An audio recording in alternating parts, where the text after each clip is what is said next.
Chewing the Cud podcast, a podcast for the UK dairy industry, brought to you from the southwest of England and listened to around the world.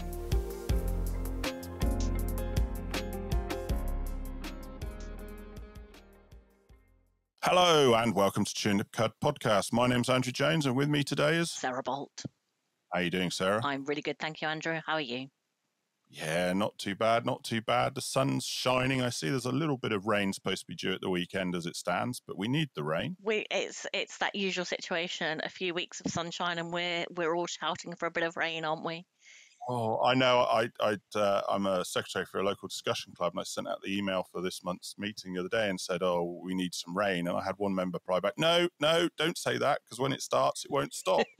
But I mean, let's be honest. Considering certainly here at home, January and February were wetter this year than they were last year, and yet you walk out there now, it's hard as concrete. I've got what's the word I'm looking for? Cracks. That's the word I'm looking for. I've got cracks in my lawn already. Yeah. I mowed it for the first time and I've got cracks in my lawn. Yeah, I think March was particularly dry though, wasn't it? I think they're saying that's one of the driest on record. So, and we haven't had the April showers for April yet. No, definitely not. Definitely not. So what have you been up to recently, Sarah? So yesterday I was listening to the Maize Growers Association webinar all about not getting your maize in too early. Some of the things to think about before going too early. We all think about perhaps all the sun shining, perhaps we should be going with our maize. And after last year when we had a particularly wet sort of maize planting season, I think a few people were perhaps poised to go.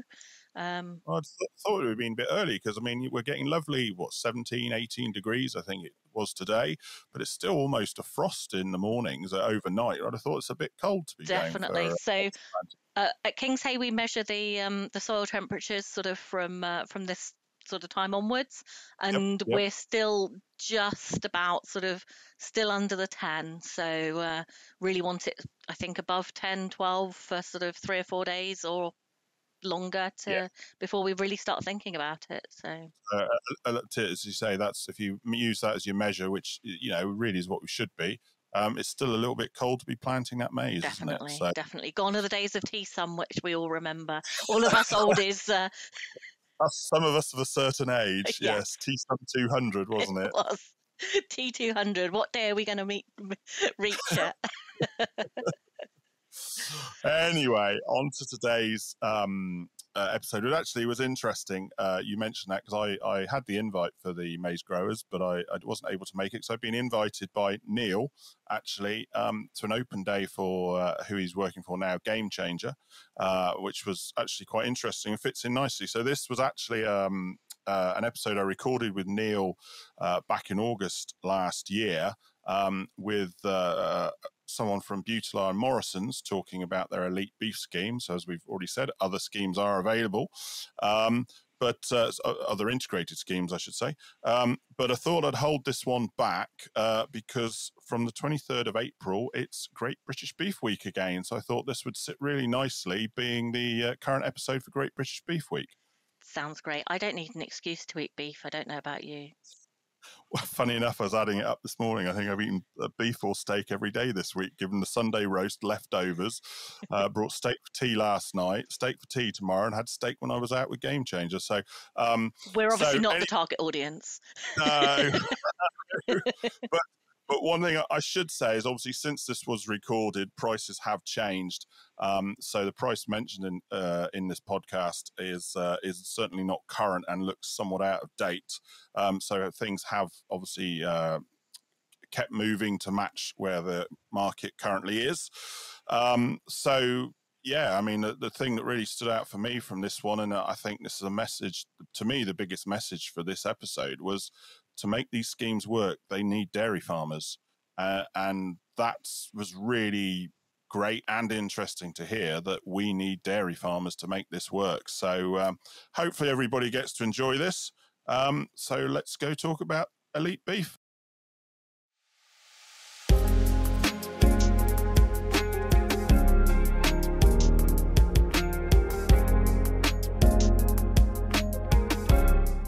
This podcast has been brought to you today by Chewing the Cud Limited, who offer independent advice for dairy and beef nutrition. cow signals advice and training, along with ROMS mobility scoring. For more details on these and other services available, please visit our website www.chewingthecud.com or email us direct on nutrition@chewingthecud.com.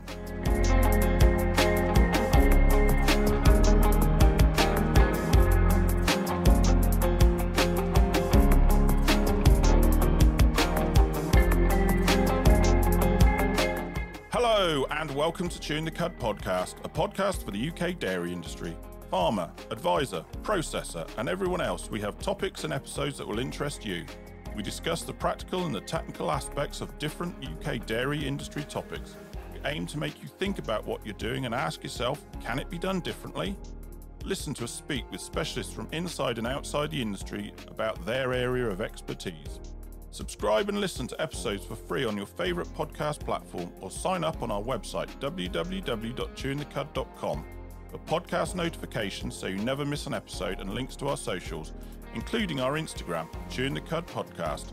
All one word and remember no G. Or email us direct on podcast@chewingthecud.com. If you like what we do, please share and leave us a review to show your support. And that's it. Enjoy today's episode.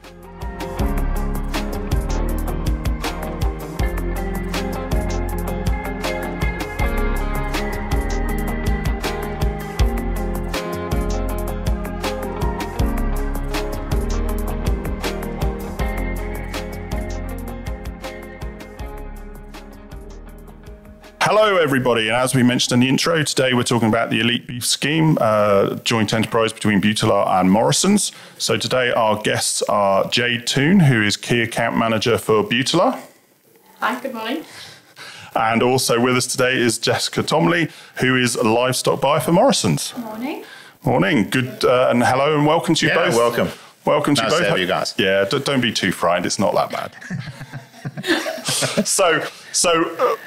This came about, as we've mentioned probably in the previous podcast to this, because both Neil and I attended an open day here with Buitelaar up at their R&D farm near Frome. And off the back of that, we both thought it was a good podcast, didn't we? Did. So here we are. So, like usual, we'll start. I don't know which one of you would like to go first. Jade can go first. So Jade, tell us a little bit about yourself and how you got to where you are today. Yeah, so from a farming family originally, farming in the Vale of York, North Yorkshire. Always been interested in agriculture from quite a young age. Went to Ag College at Askham Bryan in York. Yep. Straight out of school at 16. Had various different jobs on farms. Did my degree in agriculture with Harper Adams, and then joined Buitelaar on the commercial graduate scheme. So did 6 to 8 month stints around each part of the business. Learning the business, yep. And all the different divisions that Buitelaar do, from pet food to meat, and then have resided back in the agriculture side, right. Where my passion lies. So key accounts now, so anything calf contracts, and the partnership with Elite Beef will fall under myself. Under yourself, so it's your turn now, Jessica, I'm afraid. You're right. Went to Harper Adams, but originally from a beef, sheep and apple farm up in Shropshire. Quite dyslexic, so school wasn't really my cup of tea. Didn't really want to go to uni, but had to do something, and I was quite lucky. Harper do a 1-year entry course of just GCSE, so I went to Harper. So like a foundation almost. Yep. Went to Harper, did my placement year of dual meats, and then when I finished Harper, I got a graduate program of ABP UK. So was at ABP for 18 months, working with their calf room scheme, our competitor currently, and then also helping on the retail accounts as well. Then did a stint at a farm insurance company doing innovation for agriculture, but probably wasn't my cup of tea. I wanted to go back to my roots of what I really enjoy doing. And then got the job as the livestock buyer at Morrisons with Woodhead Brothers. Okay, so who do you actually work for? Morrisons or Woodhead Brothers? Or Morrisons is quite unique though, because they obviously own most of their manufacturing sites. Right. So I'm employed by Morrisons, but I kind of call it the umbrella under the Woodhead Brothers. Right. Okay, so Morrisons is above and Woodhead's below? So Morrisons own all their abattoirs. Right. And what are called Woodheads. Right. So I actually okay. based at the Woodhead site up in Lancaster. Right. Okay. And then, how does Elite Beef come about between the pair of you? Between the businesses? What's the relationship? How did that start? How did it develop? Where it is today, basically? Well, I started in 2012. So before our time, foundations were born. So obviously it's a calf scheme that Woodhead's house with Buitelaar. So Buitelaar probably do the hard work of sourcing the calves, bringing the calves for us. Yep. And then we place them on finishing farms. But Woodhead actually finance it for our farmers to support them, because finding a big pot of money to buy calves can be quite expensive, cash flow wise. Yep. So we will actually finance it for the farmers. So we pay Buitelaar. And when the cattle are slaughtered, we will knock that off their payment. As I say, because reading through the literature we picked up at the open day here, which was June, wasn't it? Early June. I see there are various schemes that you offer in terms of bed and breakfast, etc. Hold on, I've got a bit of paper here. No, I don't have the bit of paper here. Wrong bit of paper. But anyway, it's there somewhere. There are different ones, so we'll talk about that later on. So effectively, it's just a relationship that Buitelaar source the calves, get them through the rearing stage, and then from there they go on to the finishing farms, which are farms contracted to you rather than Buitelaar. Yes. So farmers would give places an order. So let someone in the livestock team at Woodhead know how many reared calves they'd want. Yep. And then we place the order then through Buitelaar. And they're sourcing the calves from the right dairy farmers, animal welfare point of view. So we do have the hardest job, especially at this current climate, is making sure we are happy as a customer, but our farmers are happy as well. Because minimum batches are 40, so trying to find 40 calves coming out real, similar weights, similar how they look. We're all people. People are different at the end of the day, and calves can look different. And we want to make sure we get even batches. Cheers. I guess in that case, we probably ought to take a step back to Jade. So we'll have done a podcast by the time you hear this, looking around the research and development farms. We'll have a bit better understanding, and hopefully you've heard that before we get to this podcast. But at the moment, we're a little bit blind because that's been recorded after this. But from your point of view, Jade, where does it start? Where does it go? I mean, I guess ultimately Morrisons are giving you a criteria, or is it they not too bothered about sex, breed? It just needs to hit certain weights at a certain date, or how does it work from you guys' point of view? I suppose for me, it starts on the dairy farm. So everything that we're doing before the calf gets to Morrisons is about adding value to the calf, and it's a fully integrated supply chain into Morrisons. So we go and source calves direct from the dairy farmers. They will come through our collection centres at specific weights and grades and ages. How big an area do you cover? The UK. The whole of the UK? Yeah, so we have 4 collection centres, one up in Castle Douglas, one in Wrexham, one down here, down the road from Long Lane at Wanstro, and we have one down in Haddiport. So they're kind of spread, towards the left side of the country. Which is where the dairy is. So to minimise that travel time. So calves will come in if it's a continental breed, minimum weight of 60 kilos. If it's a native breed, 55 kilos. Do you 14 and 42 days? I was going to say, do you have an age? Just between 7 and between 14 and 14. Sorry. Days. They have to hit that spec. They'll be graded on entrance to the collection centre. So sorry, so if it's 60 kilos at 14 days, you'll take it. As long as we've vetted the dairy farm, we'll go out. We have dedicated buyers to go out and check the health state. It needs to be high health status herds. Facilities. A lot of the farms that we work with will be contracted. So exactly, it's ongoing partnership, isn't it? It's not just random. So we work in conjunction with Morrisons to help source those dairy farms. So then they'll come through one of our 4 collection centres. They'll then transition to the rearer. So the whole purpose of a collection centre is to create that smooth transition from the dairy farmer to rearing unit. Make sure it's the least stressful possible for the animal. They will then go on to, so Buitelaar work quite closely with a group of of rearers. So we rear our own calves here down at Long Lane, as you've seen at the open day. But then we also we have partnerships with dedicated rearers again throughout the UK. Okay, so you've got more than just the 4. You've got multiple. So taking a step, this is probably a Neil question, really. Do Morrisons, therefore Buitelaar, have, like you have some of your competitors have certain schemes, like an Angus scheme, where you are dictating, maybe a bit strong a word, but probably the right word, what genetics they are and aren't using? Or is it, as long as it's a continental or as long as it's a native, we're happy with it? Yeah, no, so we have various different calf schemes. So we have one for Blues, one for Angus's, and now the Shorthorn scheme, which I'm sure Jess will be able to fill me in on more than I spoke about that last time. She's looking very nervous over there. About the Shorthorn. Well, I suppose like the grassroots of the scheme has always been Blues, Continentals. Yes. I think looking regionally where our farmers are supplying into woodheads are probably the areas where there's more grain grown, arable farms. Yes. Yeah. Do need to eat a little bit more protein than your native breeds will. Yeah. And then it's only 18 months Angus has been on the scheme, and now we are looking to do Shorthorn into our best range. There's always been a place for the Shorthorns on a smaller scale. So what made, we're probably going to say, like we do, we just go all over the place. What made you choose Shorthorn when you could say Hereford? I think it's something different. Right.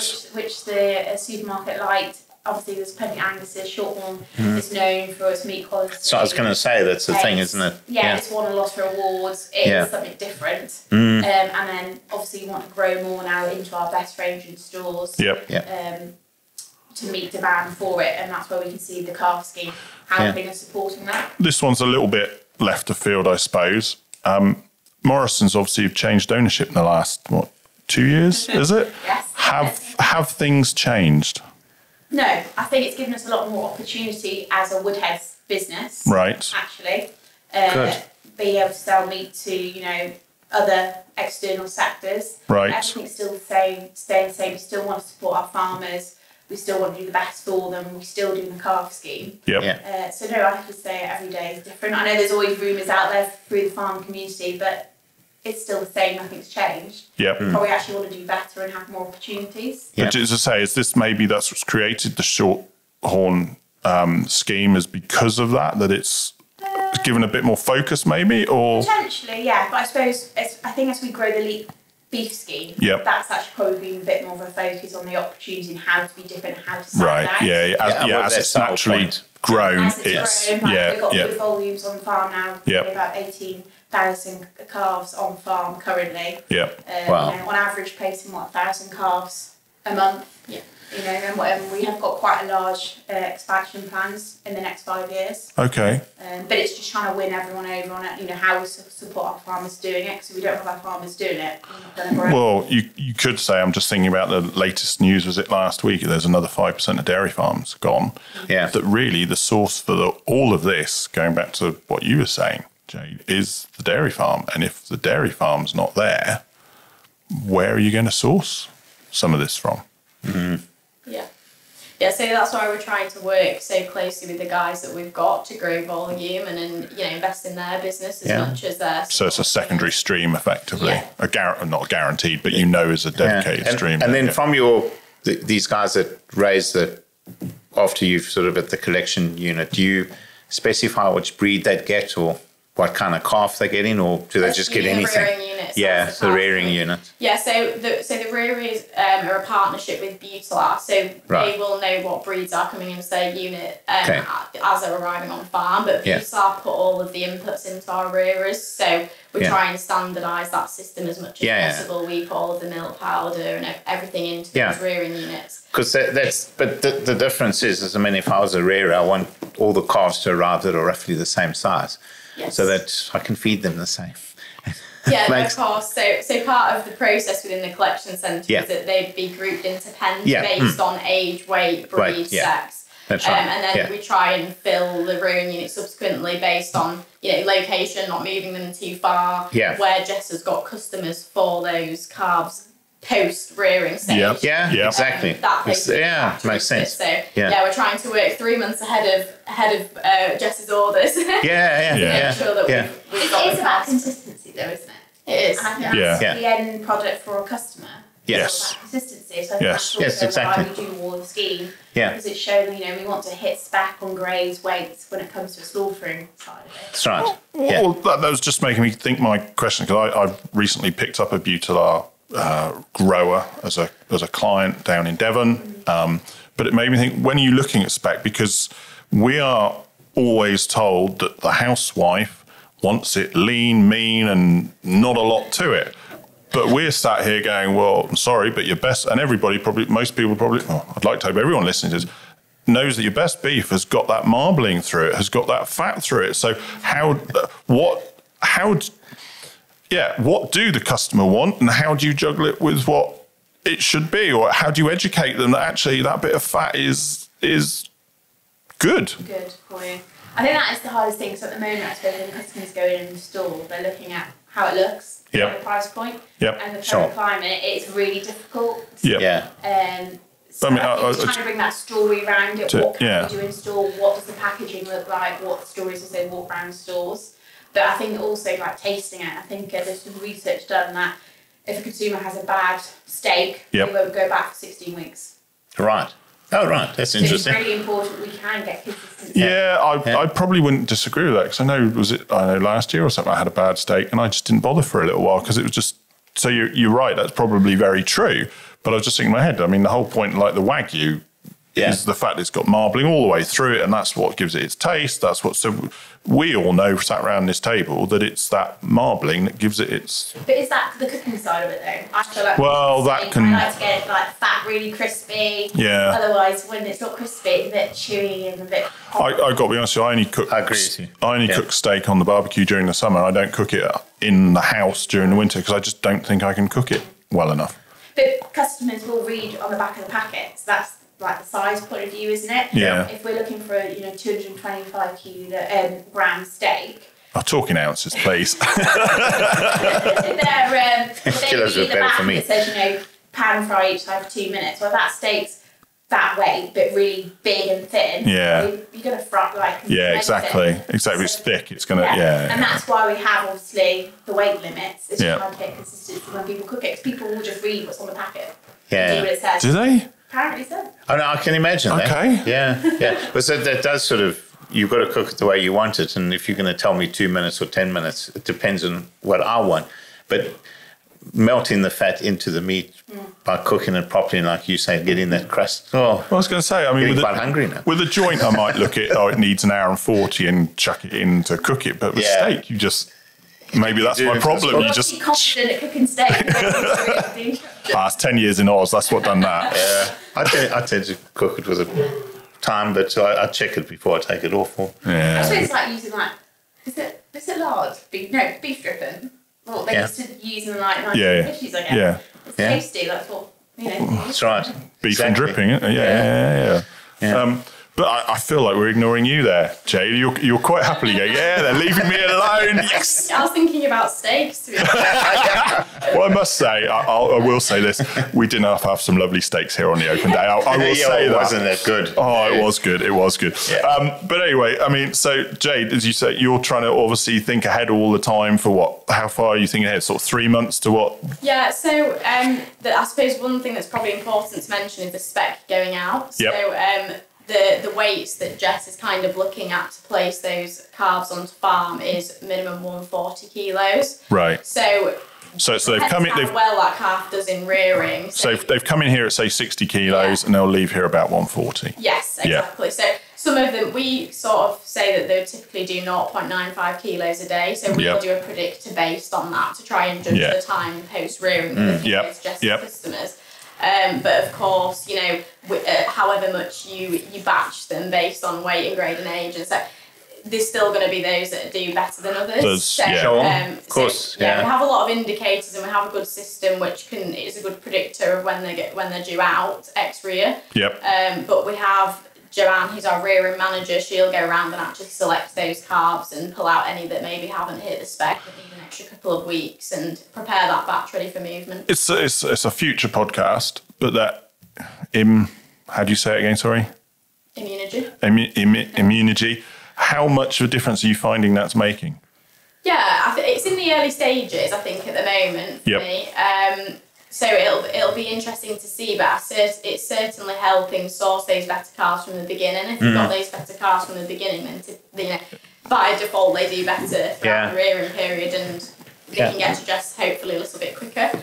And let's be honest, with beef, it's turning them over is what makes you the money, isn't it? It's your fixed costs are there, and if you can get those animals through quicker, you can get more of them, and that's where you make your money from. If you sat in there and just when they finish, that's how you're going to not make money. Be efficient. But there's something with what we're speaking about that I see into the future, and that if you start coming down to genomic testing these beef calves, that eventually what you guys will pick up with this research, eventually they'll be able to marry it back to genomics.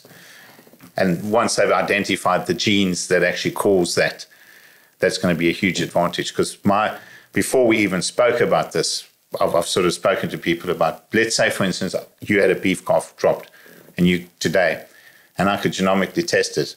I could actually already put it into the group I want it in, because I know what its growth's going to be and what its size is, and all of this. But you've still got to get the colostrum in it to start, though. No. Which is what that comes then you've got to look to. after it. But that's, and whether the immune system is high or low, or because we already are obviously identifying genes in the dairy, and that's going to be really exciting for you guys. Oh, definitely. Then it will dictate more what obviously you guys are using, aren't you? In terms of, we want to use these half dozen Angus or these half dozen Shorthorn or whatever it happens to be. Because we know what you're going to get. Because we know what we're going to get, and you want consistency. I mean, let's be honest, that's why the Angus has changed over the last, 20, 30 years, from being the little Scotch Angus to now, I call it the Holsteinisation of the Angus. They're taller, longer. Lots more milk. Yeah, because you want milk more, better. you want the more consistent animal, don't you? You want the more of the particular cuts and whatever they happen to be. But so you've what was I going to say? So you're supplying them. So once they leave here, Jade, how much are Buitelaar involved in them on farm, on the rearer farms, which are now obviously under contract with Morrisons? Yeah, so when they transition from the rearer to the finisher, we'll still have quite a huge involvement. We have a team at this side, and Jess has a team at her side as well. We'll be on weekly calls. Me and Jess probably have daily conversations. Joanne, who's our rearer manager, also is a tech team. So that tech team basically means that they can be a resource if we have any issues on farm, or Jess reports an issue on farm. So again, troubleshooting basically. Yeah, she can go out and do it. On our end, we do a call in the first 24 hours of the calves dropping. Right. And then a visit, in the ideal way, within 7 days of going on. So farmer can go, that one and that one aren't well, or isn't right. Not sure if it's come off the lorry looking. So we do try and support them as much as possible and try and get out of farm and seeing them, because all our suppliers will have buyers. So if it's not someone within the Elite Beef scheme, we obviously have other livestock buyers within Woodheads. What buy obviously standard cattle and look after their suppliers of Elite Beef. So, calves are getting seen, regularly. I'd like to say that at least one batch of calves we see, 3 times a year. In an ideal world. So I'm assuming everything for Elite is sourced through Buitelaar. Yes. And then so what happens really your end? So they're on farm. When are you? I guess it depends on contract, etc. But what's your average before they're usually killed? And so at the moment on the Continentals, they're 18 months old. They're slaughtered, and about averaging 330 kilos dead. Are 4 out. So Okay, and that's what you're looking for. Yeah, and to be fair, we've started killing the Anguses, I think, just before Christmas, and they averaged 18 months old as well. Right. I think they were 310 kilos dead weight, and 50% were ours, and 50% were over plus 4 hours. So, quite good, I would say, for Anguses. Yeah. Especially hitting them at our grades. I was just going to say the grade would make the difference. And they've all been out for one summer at grass as well. So grass fed. We're doing a pretty good job, but they're still going out on grass. Still getting kills. It's funny, that's always my argument about that. Is you can put them out on the grass and the quality. But that's what the native breeds are for, though, aren't they? Let's be honest. And we've seen a difference in that. We got farmers what are doing the Continentals and doing Anguses. Because mixing it up actually helps their system, where the majority of the blues will be inside. Absolutely. Yeah. And, some will go out and they'll still hit that 18 months. Right. But having the mixture of different systems, just have some cash flow on a farm. Yeah. So doing a pretty good job of it, I would say. And how long's the Shorthorn been going? So I think we've been taking Shorthorn since the scheme started. Like, we'll get some groups of 30, or most batches will have 1 or 2 Shorthorn in them. It's just the problem we have is getting enough at one time to put them all into rear at the same time. Yes. Like we were discussing. That is the biggest problem. But Shorthorns, I would say, finishing just like the Angus's, 18 months old, same weights. They're just as good. Yep. Yeah. I think we'll probably have the problem of trying to convince the dairy farmers, like, why use Shorthorn? Why use Shorthorn? It's different to what they used to, and the farmers what do use it love it. It's no different to an Angus. Yeah. But it's just something new. But hopefully, as we get the trend. Well, exactly. I mean, the blues these days are British blues, aren't they? Not Belgian blues. And you tell me that, Neil, they're better, easier carving in that, aren't they? The British blue. Yeah, well, actually, I think the blue, as a rule, is a better carver now. Well, I remember the horror stories, the original ones when they came over, and Caesars left, right, and centre. Yeah. When you speak to people like myself that sort of have grown up and had most of my life with Holsteins, you absolutely terrify me when you speak about a blue and a Holstein. Yeah. But things have moved so far past that. Oh, And every blue from every different country now is better. But the thing about it, it's funny, isn't it? It's become the blue, because I certainly remember when Continentals first came into this country. It's a weird, well, not say first came into this country, but suddenly there was a big boom in them. And people were trying everything. It was blondes, it was blues, it was Piedmontese, it was Charolais, it was everything. And yet it's narrowed down in the last, 30 years? Yeah, a bit more than that, 35 years, narrowed down to its blue. It has. But the one thing that's quite fun, though, you were speaking about Shorthorn and the blues pedigree originally. Yeah. Shorthorn out of a Friesian. Came from which area? Your area. Came from Yorkshire. So it was the old Durham cow. So it's actually, you're going down the right route with blue. There's Shorthorn in the background. Admittingly, so far back you can. There's genetics there. I mean, they got a line of Shorthorns into the blues. Well, the Shorthorn, the blue was started by crossing a Shorthorn with a Friesian that went over to Belgium. Yeah. And so it is, that's what Wikipedia tells you anyway. So I always say in this podcast, research it yourself, but that's what I read. Yeah. Well, exactly. You're saying that. I mean, the breed I'm a particular fan of is a Murray Grey, an Aussie breed, and that's 7/8 Angus, 1/8 Shorthorn. And I just think, from my own experience, they carve a lot better than the Angus do these days. Yeah. But that's just my South preference. Africa's also got the Bonsmara that actually also goes back to the Shorthorn on one side. So yeah, there's a lot of influence from it. The Hereford as well, but the Shorthorn and either the Shorthorn or the Hereford in the mix. Yeah, made the Bonsmara, which is the biggest beef breed in South Africa. Sounds like it's a bit of a forgotten breed, really. It's been around. There's been a lot. Yeah, I think so. Yeah. Well, I mean, if you look at this country, so dairy Shorthorn, they were probably the breed up to about the 30s, Second World War, just after the Second World War. Certainly 1900s, they were the biggest. Yeah, breed. And then it became. And I mean, I was just going to say, I mean, in Australia, you've got the Illawarra, which is the Australian Illawarra Shorthorn, which is probably I don't know, it or Jersey, but they are one of the major dairy breeds over there. And they obviously all come back from the Shorthorn. All stem from one breed, I guess. Yeah. So it shows what you can do. It was an incredible cow, but my generation grew up with Shorthorns.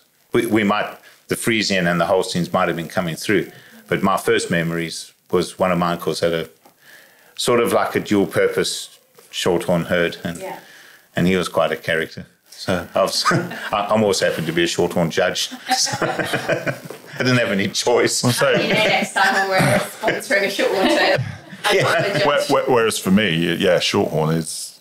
I think I've seen one Shorthorn herd in this country. I think they've gone now, but that was all I knew. To me, it's always been Frisian, and it's become Holstein. And since about the 50s in this country, it's Well, we still had quite a few pure Shorthorn herds in South Africa, but also dairy Shorthorn and beef Shorthorn. Probably from a development point of view, that's where the problem came in. Is you might have had sort of like newer, fangled ideas coming through, and maybe some of the other breeds were sort of going in a direction. Different directions.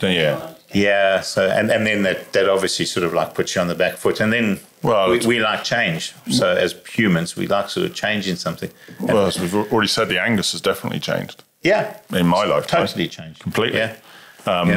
And I suppose that's why I say I'd prefer the Murray Grey, because we were using North American Angus, bigger, longer calves, and they didn't calve as well as the Murray Grey. Yeah. But anyway. So what is your guys' favourites? I mean, is it fair to say? I mean, Shorthorns, but... Obviously. I'm probably a bit biased. At home, we've got Blues at home as sucklers. Yeah. Right. They're the ones I've always grown up. Yeah. And the dairy cross cows, what we have at home as sucklers, so obviously... Yeah, so there's a difference. Their milk, Yeah. But Shorthorns I do think taste the best. When I first came to Morrisons, never tried it before, so it's try. Yeah, it tastes different. I'm definitely going to go and buy them, because we have steak every Friday night, which I cook, and I suppose we get it from wherever it's cheapest. But I'm definitely going to go. Yeah. And you, Jade, what's your favourite? I think it's hard to say, isn't it? It's a hard decision, but I certainly think that the native steaks do have a different taste to them, don't they? They do. I mean, of course, it depends how you cook it, but I do think that they are a little bit more tasteful. And the marbling is different. It is. But certainly preferred on a barbecue in the summer. Nice and crispy on the But it's quite interesting to find out. I loved what you said about when people are not happy with the quality of the steak and how long it takes them to come back. But it would be quite interesting to see how many people actually look to see what breed it is. Yeah. Well, because I suppose that's the only breed we actually advertise. Differentiate. In store. And Angus, of course. We all know the Angus. And So, and Wagyu. Is it just a name? That's why Angus has done so well, I don't know. Yeah, I think we've advertised it a lot, though. Yeah. What customers relate to, isn't it? And that's what we're trying to do more as well. Why Shorthorn in store as well? What can they relate the Shorthorn to? But I mean, the first Angus scheme started, mid-90s, I'm going to say? Because I certainly remember when we sold up in 97 and my father had already gone to Australia, I was still getting inquiries, what bull was that cow, what Angus bull was that cow served to? And those had been the first Angus scheme. So I just said, Angus has been going, so that's 30 years as a scheme, I suppose, been pushing and differentiating it. So I suppose it's still early days for the likes of the Shorthorn in that regard. The foundations are there, they've been there, over 10 years, but now it's really time to ramp it up, I think. Yeah. But I think also within breeds, I mean, we're getting into a completely different conversation now, but the Angus, certainly in South Africa, we could have on sort of open plains, you could have a bigger, lengthier animal that takes a bit longer to finish. And then up in the mountains where it's a little bit tougher, you've got a shorter, stouter one that's sort of mature early. And within the Angus breed, I think that's where they definitely did a lot of work, is making sure you can have two different kinds. And whether it be a North American kind of Angus or old traditional Scottish shape. Well, they're hardy. I think that's what we've seen actually this winter. To some of our farmers, the Blues are a bit more pampered. Rather being inside in the warm, where Shorthorns and Anguses, they can be a bit more tough. Yeah, and then the Shorthorn, I mean, like we were saying with all these sort of like hybrids that we've made, used him in the breed, in the pedigree. They've always been pretty hardy, and they've really done well all over the world. It's not... So, they kind of had to, haven't they, really? When you look at here, it's, as you say, traditionally they would have been out all year round and that would have been it. Or they would have been on that hard, poorer pasture that not grain-fed, and so they need to convert. And that's why we need beef to convert the likes of that into protein for us all to eat. Eat that salad I'm not interested in. So going back to doing this, so what different schemes do you said Morrisons buy them off of Buitelaar? Yes. So what sort of different schemes do you offer them? Because I know there's obviously several different ones there. So we've got the Continentals and then the odd short one if we throw it in because they're obviously in batch. So at the moment it's Continentals, we're doing Anguses as well, and obviously growing the Shorthorns. So we are now working with dairy farmers. But you are taking other Continentals. For example, if someone rocked up with some blondes, you'd take them. So we say Continentals, but I would probably say 99% are normally Blues, aren't they? Right, because people know that's what you want. Yeah, Continental is Blues. There's a larger market for them. If something happened and Buitelaar couldn't take them, the farmers probably feel more comfortable they could take them somewhere else. So it's Continentals or Morrisons Blues, and we're doing Angus. And they get the weight. So exactly. And then obviously we're doing the Shorthorns now, so we're working with dairy farmers. Morrisons are actually doing contracts with dairy farmers to show support, and they know the calves coming into us, fixed contracts, so they know what price they'll get for the year. And then for a finisher, you can even take them to dead, so you would finish them yourselves. But now we are looking for people to grow them for us. So take them from 140 kilos to 400 kilos. You know, they've got the grass to grow them, silage, but they just haven't got enough concentrates to finish them off. And then we've got some finishers that don't want them that young. Fast turnover. They just want to finish. No, exactly. They've got the right feed, they've got the volume. So different farm, different attitudes. And, so we're doing the grower stage. But we're very much open-minded. We kind of work with a farmer. If they're a great farmer, they've got everything we need from, you know, a data point, animal welfare. We'll work with them. We can always be flexible. But I mean, like you do bed and breakfast schemes. You do various different schemes, so don't you? You can either get paid on their dead weight, or we can pay you daily life weight gain. So if we did the daily life weight gain, we would obviously own that animal from Jade. When it leaves here. Or we'll pay you for every kilo gained. Or you can technically own that calf, take it through finish, but you owe us that money for that original calf price at slaughter. But they only have to pay that at slaughter. So we do it in batches. So it's not what's the word? You're not having to put a considerable amount of money up front. That's then taken off the final check. Just for those that don't understand, bed and breakfast, what exactly? So that's the daily life weight gain. So we would own the calf, and you're getting paid pence per kilo gain to feed it, water it, straw. So you just get paid what you can use. So someone on bed and breakfast, you're just paying the inputs. And and Morrison still own the calf, whereas the other ones you own the calf and sell it to. Right. And then you expect it to get on bed and breakfast X amount of kilograms per day. So we have targets that you get. So there'll be a bonus if you obviously hit the right weight we need. Right. But we're quite flexible where we've had some farmers that will take them, planning to finish with them. But say they come to winter, straw is a bit tight. We can take them cattle off and put them. Very good. So we don't just leave you stranded. So there's, and to be fair, that's a massive area for growth actually, that grower stage. Surely. I'm going to ask great scheme. Question: what do you normally pay for bed and breakfast? At the moment, it's been about £1.40, but we were off £1.40 per kilogram. But we kind of look at seasonally, time of year, what feed's available, where the prices are at market on grain, straw. So you are constantly reviewing and moving forward. Because I'm just saying, I'd done for a client a review of they rear heifers for somebody, and how much charge per day. So that's probably what drove my question to ask you. But you're paying on a kilo basis, which obviously is the way you're going to do it, isn't it? Well, it's a bit like the calves, isn't it? We have a talk. We try and set the calf price 3 months in advance when you're buying the calf, so we are going with the market. So you're basing the price that you're buying them off farm as what you would have brought them to come on farm. So we look at what they've cost us to come into rear, we class it as. And the predictor of 3 months' time, and they're going to be post-rearing. We have to match.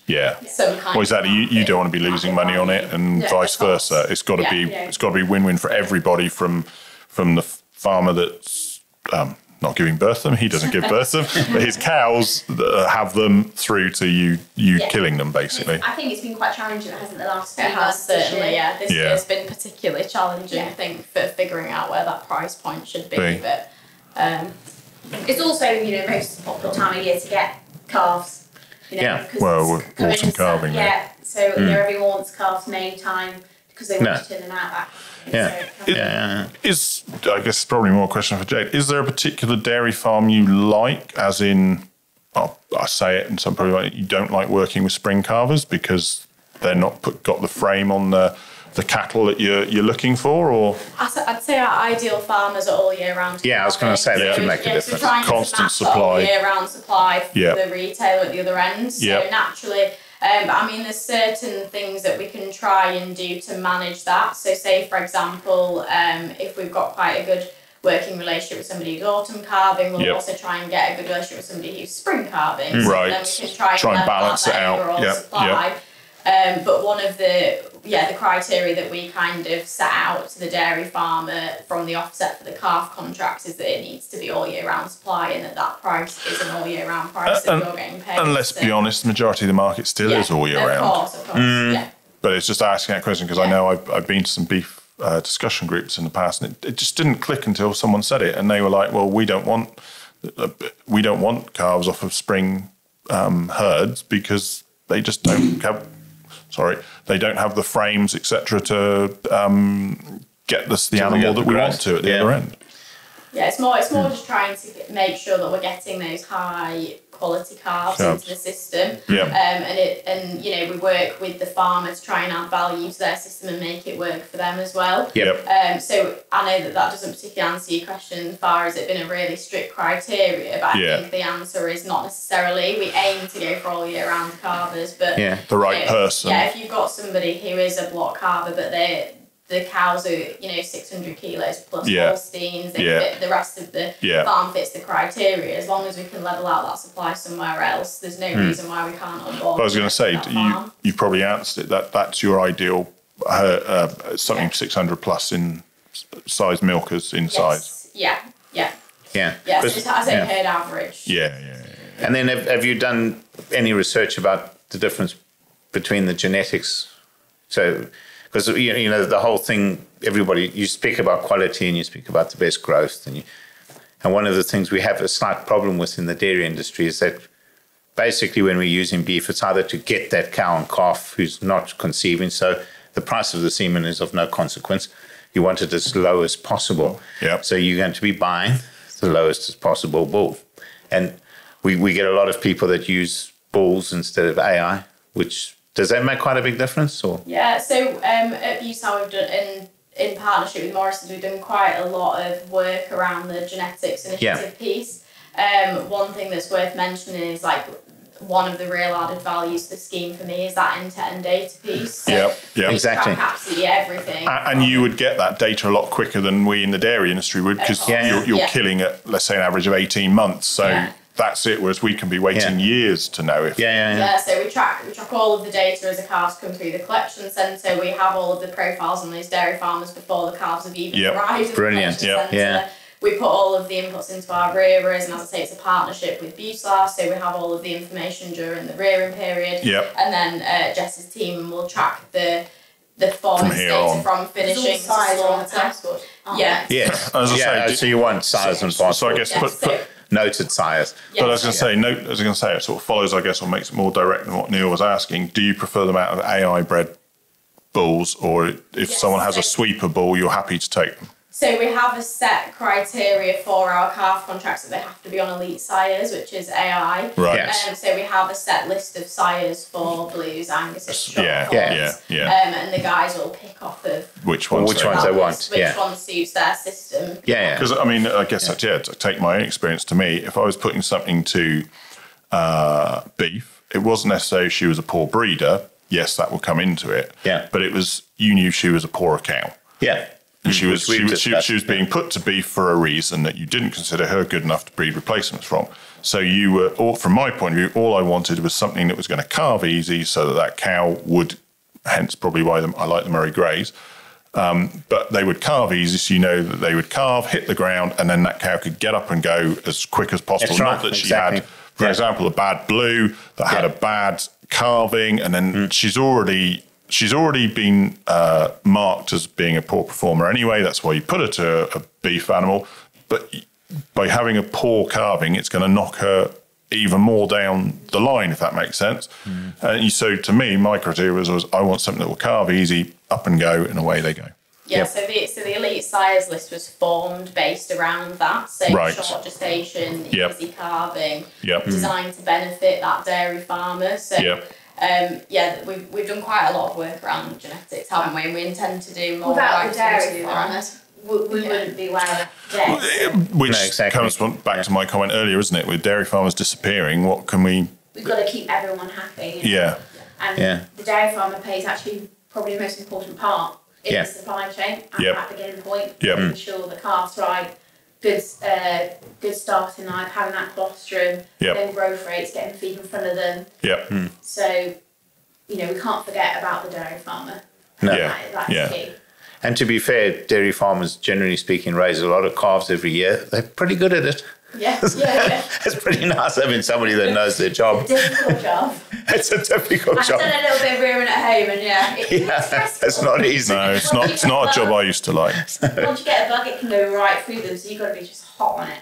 Yeah, same with your rearers at Buitelaar, you have a hell of a lot of calves going through them rearing units in a year. Yeah. You've got to know what you're doing. That's right. And different breeds have different attitudes, and you must know how to work with every different one. And even within breed, they can have different attitudes. They can, yeah. Because I certainly had one family of Holsteins. I used to call my BVCs, my bovine vacuum cleaners. You just showed them a teat once and it was gone. Yeah. And then I had another well-known family as well that it would take you. It didn't matter if because I read bulls and heifers from these families because I sold some into AI sort of thing.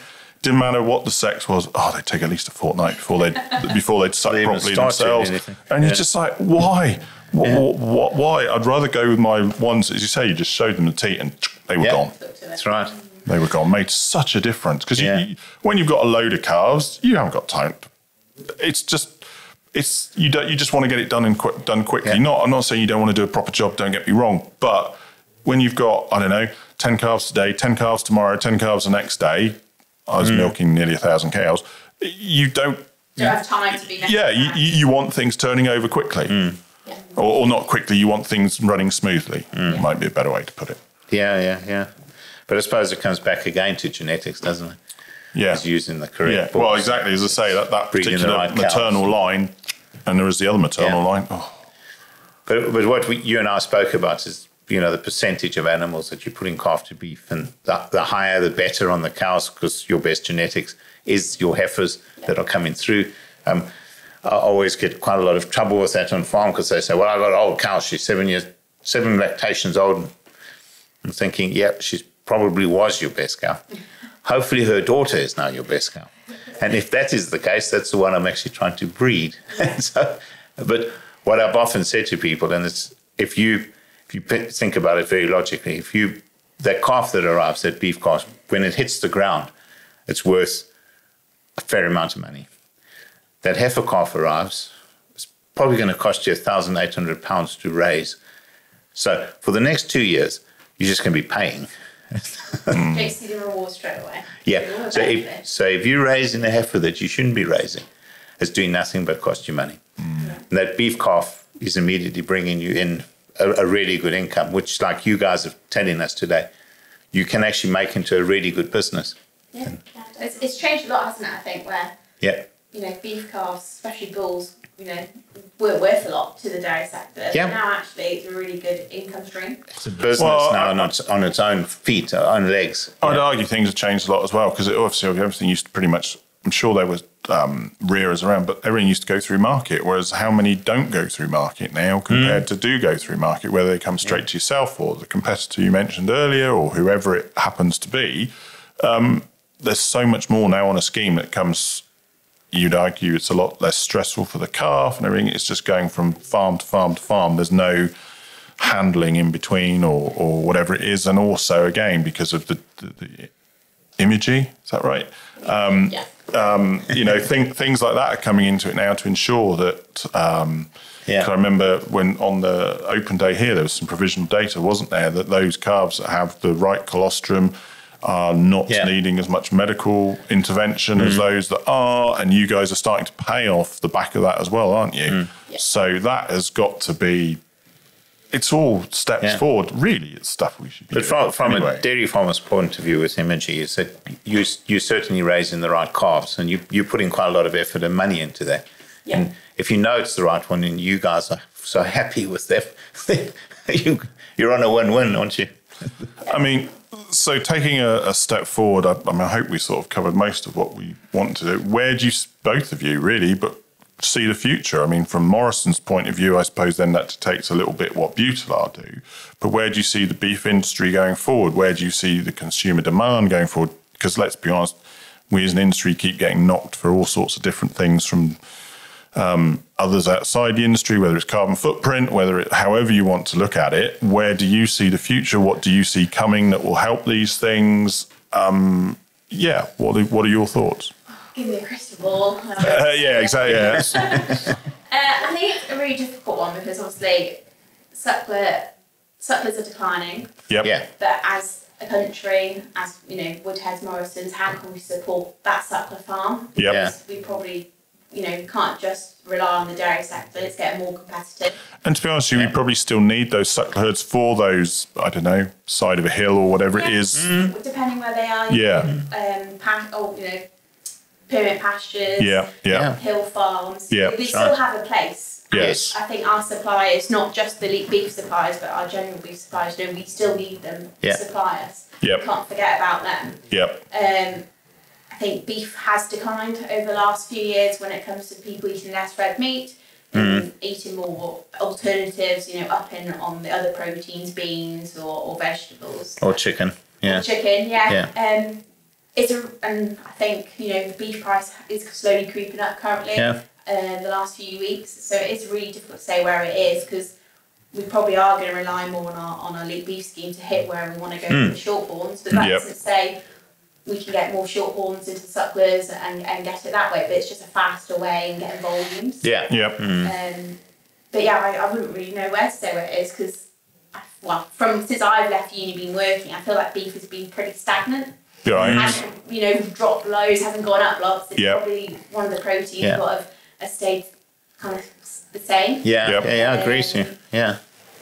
But yeah, I wouldn't really know what to say. I think there's certainly been a shift towards higher quality, higher welfare. Yeah. From what I've seen anyway. I think, people used to buy a lot of red meat. Then we saw a reduction in consumer trend for red meat, except because of that, like you said to me earlier, I have steak every Friday.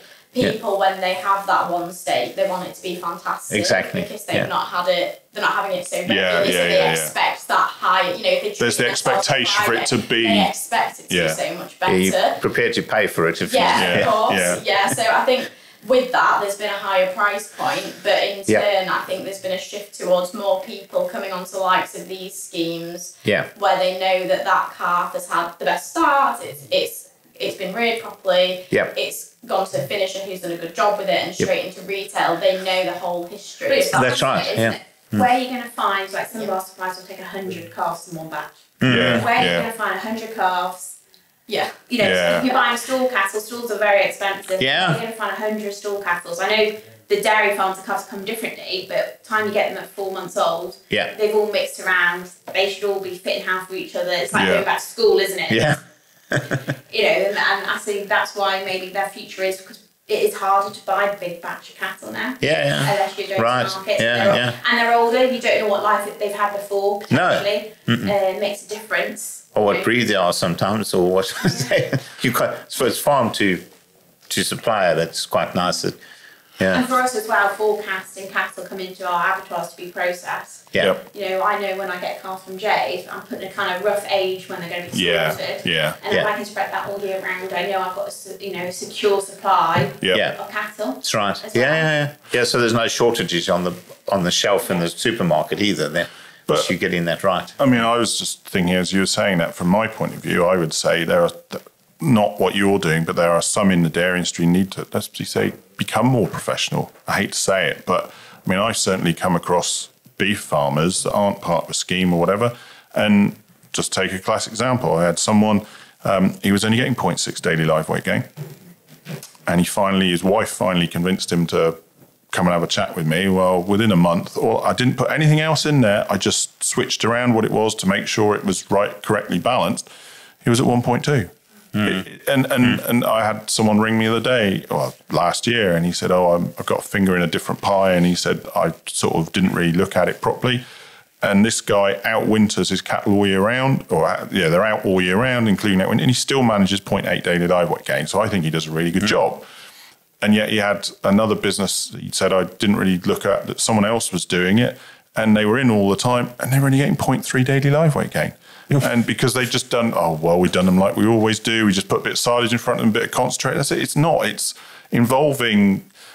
I remember having a conversation with someone online one time about a year ago, and they're like, how much wheat should I feed instead of how much barley? Well, actually, it depends on the whole diet.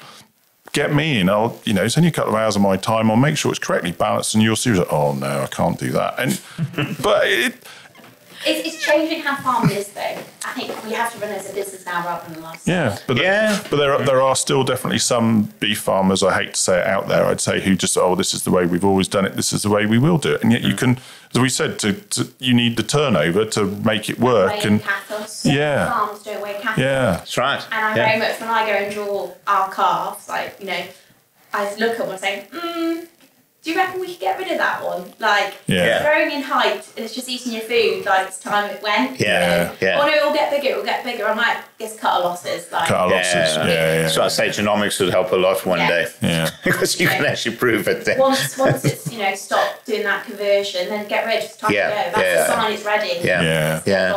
But it's like, I think it's just, instead of seeing a challenge, seeing an opportunity. How we do farming now, I think. And, you know, with all this pressure on net zero and everything like that, actually it gets to be more efficient, it gets to be more stable, it gets to make more money, how can it be more profitable? That's right. And I just think it's just changing. And because it's been one of the first, because it's new, it's a domino effect. We will get there, but it's just showing, like, let's get the ball rolling and start looking at it. But like we've said, people need to actually see it as an entity on its own. Oh, they do. Yeah. Certainly. Yeah.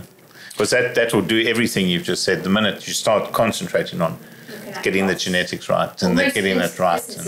They do a bit of everything. It's just how you figure out how much does it cost me to run my beef enterprise? How much does it cost me to my sheep? How much is arable? Because they all interlock. And that's the biggest problem, because you don't know where you're losing your money. No.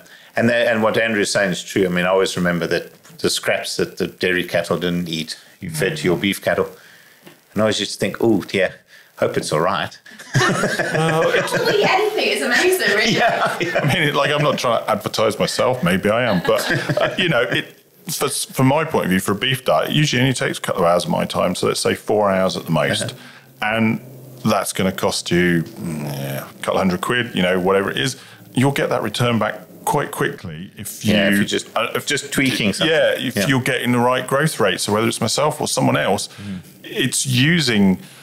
Say it comes back to genetics, it comes back to rearing, but it also comes back to making sure, not just, it's a bit of silage and a bit of cake like we've always done. I'm sorry to anybody that does that, but getting it... My dad but you know what I mean. If the diet is correctly balanced, you will get the performance you want out of those animals, and if you're getting the performance you want out of those animals, you're going to turn them over quicker and away you go. Yeah, that's exactly right. Anyway, on that little rant, I'm just looking at the time, and it's time we sort of draw this to a close. So any last words of wisdom from both of you? Again, I don't know who wants to go first. Give me a ring and come and order some elite beef calves. I was going to say, it's any dairy farmers who likes to buy his any calves. I like that message, to be honest with you. That's a very good message to put out. Yeah. Well, it's a positive for everybody, isn't it? Like you've clearly said we need dairy farmers or this doesn't work. And it's to make sure it works for them to then get into into Buitelaar, to then get into elite beef and go through. So it's the whole supply chain. And I guess hopefully that's what we've sort of tried to talk about a little bit today is the importance of the dairy farmer through to the end. But apart from come and be part of elite beef, is there anything else that any more other loads of wisdom you want to add? Other schemes are available. I'll just point that out now. You've got to be impartial. For me, it's like, look at the opportunities and don't hide from it. Try something different. Yeah, agreed. I think, I'm always up for a conversation. If it doesn't work out, but we can always make things work. And like your Shorthorn side, that.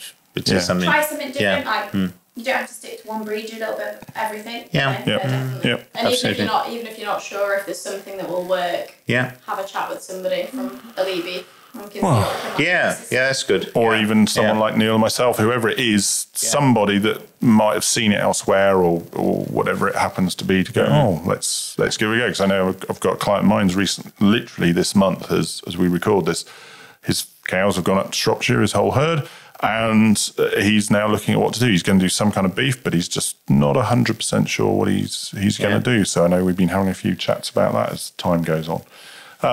But on that note, really, I'm sort of thinking it's time we wrapped it up. Yeah. So I'm hoping it hasn't been too frightening an experience for you. That's amazing, isn't it? We're all good now. Well, I did say to you before, and didn't it? Usually most people, the time they finish, are like, we sort of only got into gear now, haven't we? We could speak for another hour. but just also from my point of view, that the fact that we've got you guys, we've got Elite Beef, we've got all your expertise available. It's great for people must just use it. Because I was looking at this sort of like form in front of me and it says available schemes. That it's so important. That was the one I was looking for, Eddie. You were hiding I was hiding it, yeah. But it is. It's great. It's obviously you guys are doing a great job, and I hope people will use you as much as they possibly can. So. No. I hope so. Yeah. Maybe asking for commission now. Filling in my form, where to hear about it. Yeah. This shall be done afterwards. Well, actually, you say that would be interesting if ever you come back and say, actually, because of this, we did actually get a few people go, Tune the Cud podcast. Yeah. Shorthorns. but no. But seriously, on that note, I think that's it, really, isn't it? Yeah. Any other thoughts from yourself now? No, that was it. No, yeah. Good. So, well, like usual, it's a goodbye from me. And from me. And thanks. Thank you very much, everybody. Thank you. Thank you for listening to the Chewing the Cud podcast, a podcast for the UK dairy industry brought to you from the southwest of England and listened to around the world. And now for the really boring bit, I'm afraid, the legal disclaimer. The information provided during this podcast has been prepared for general information purposes only and does not constitute advice. The information must not be relied upon for any purpose and no representation or warranty is given to its accuracy, completeness or otherwise. Any reference to other organisations, businesses or products during the podcast are not endorsements or recommendations of Chewing the Cud Limited. The views of Andrew Jones are personal and may not be the views of Chewing the Cud Limited, and the views of Neil Gregor are personal and may not be the views of Game Changer Farming and any affiliated companies. For more information on the podcast and details of services offered by Chewing the Cud Limited, visit www.chewingthecud.com. Thank you and goodbye.